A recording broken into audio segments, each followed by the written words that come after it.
Assalamu alaikum туугандар. Могу кыргызча чекенди деп отуру. Орусча псевдоэфедрин. Биздегилер кандай пайдасы бар? Кандай зыяны бар? Зыяны жокпу? Десе болобу? Орустардыкын көрдүң го? Вареньянын жем жасып дейт. Бирок мен органдарга пайда дейт.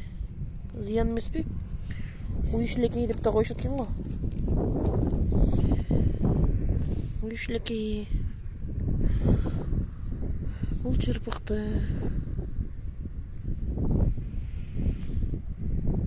ысык көл.